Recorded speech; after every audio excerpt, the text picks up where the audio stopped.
and welcome. I'm Jackie Allison, Chair of MES, which is Management and Economic Society of CIM, and that's the Canadian Institute of Mining, Metallurgy and Petroleum. I'd like to welcome you to this CIM MES mentor interview. It's one of a series that we're doing so that we can learn more about some of the people working in this very interesting and varied sector. Today I have with me Alvaro Gomez, who is Manager Strategic Development at Newmont Corporation. Welcome, Alvaro. Thanks for having me, Jackie. It's a pleasure. Today we're hoping to learn lots about you and your background and hear a bit about your current work.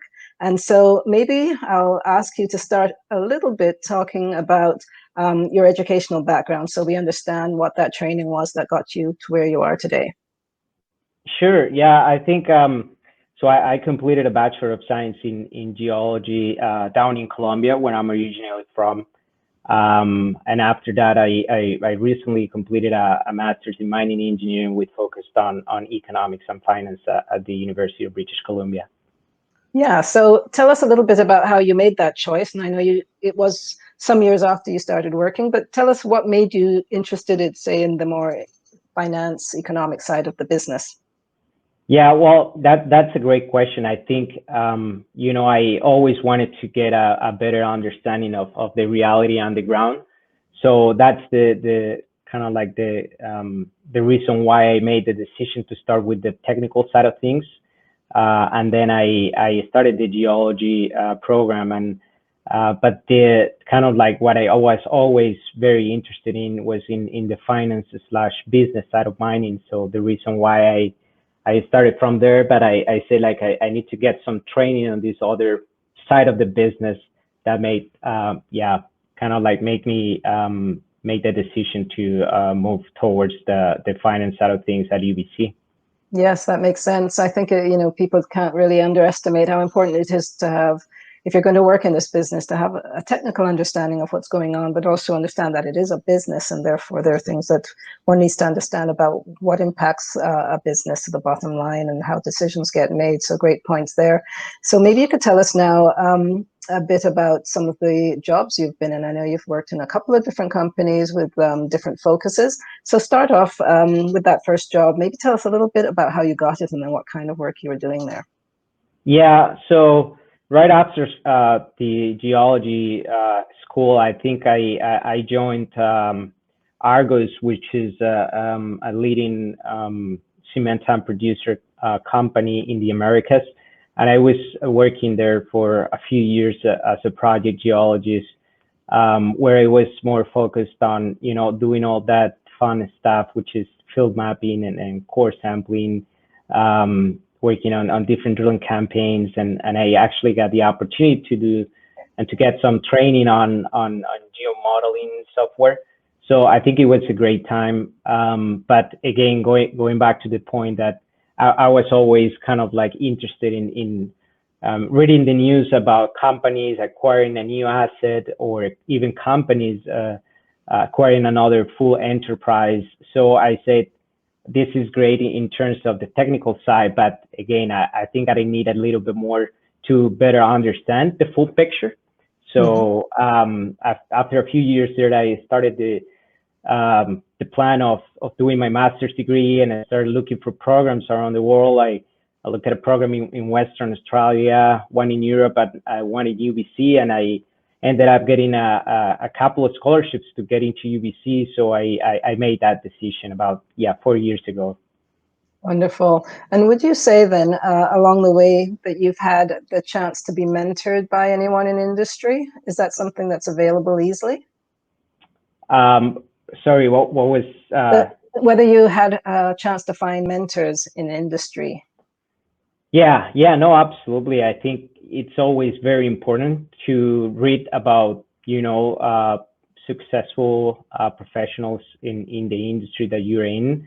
And I have had the privilege to work with some of the best professionals in the industry over the past few years, learning from the very strong mining school at UBC, then working with the Gold Corp's corporate development team, and now with the Newmont team. Okay, great. So tell us then about the roles that you've had within Newmont, because you have progressed, and that's great to see that that's possible. Could you tell us a little bit about the roles that you had and what was important to be able to make that progression for those who are coming into the business and wondering how do they, not just get the first job, but how do they actually move up in the business? Sure. So I think, when I was at UBC, I joined Gold Corp's corporate development team as an intern, and I was supposed to be there for 8 months, and here I am as a manager with Newmont. So it's been an incredible journey, and I think when I started working with the Corp Dev Group, I did a lot of market research in terms of the M&A deals and in the gold space, and on the strategic development side of things. I had the chance to contribute to some of the due diligence processes that we did on early stage opportunities, but also more advanced projects and even operating mines. So I think that was kind of like the beginning. And then I think it's been 2 years since the Newmont transaction closed. And then I had the opportunity to work as an analyst for about a year and a half, and now as a manager. So it's definitely been a process, and you're getting more responsibility and accountability, of course, when you are going through that. Yes, and every job is an opportunity to learn. I guess in reality, people don't always end up in their favorite job, but no matter what you're doing, it's a chance to learn something about the business itself, about working with others, and that's certainly going to help everyone in the future jobs. So it's an opportunity as well. Okay, great. So that's a busy life, and I'm sure you spend a lot of time in front of a computer. What about travel? Has there been a lot of travel, or have you had to put that entirely on hold with the pandemic, and are you hoping to get back to it? Yeah, no, that's a great point. I think, travel was shut it down. I'm definitely looking forward to getting out there again.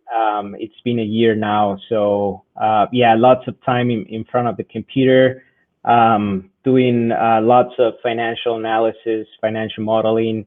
More focused on kind of like presentation materials, and always kind of like supporting the team on building those analytics that are used as the basis for investment decisions. Right. And what about outside of work? Do you have time for any other activities, anything that you're interested in doing external to the office? Well, I'm a big soccer fan. I like to watch soccer. I don't play that much anymore. But when I get the chance to do that, I definitely do it. I like to be outside. So when it's a nice day here in Vancouver, I will definitely be out. Well, it is important, I guess, to have some balance, and certainly to get some exercise and stay well, because a lot of our jobs are sitting, so it's important to have balance. What would you say, as you look back then, would be a highlight in your career, or a turning point, or something that really influenced you? Were there any of those that you could mention? Yes, I think the key one, I guess, was what I consider the best decision I made, which is doing my master's at UBC.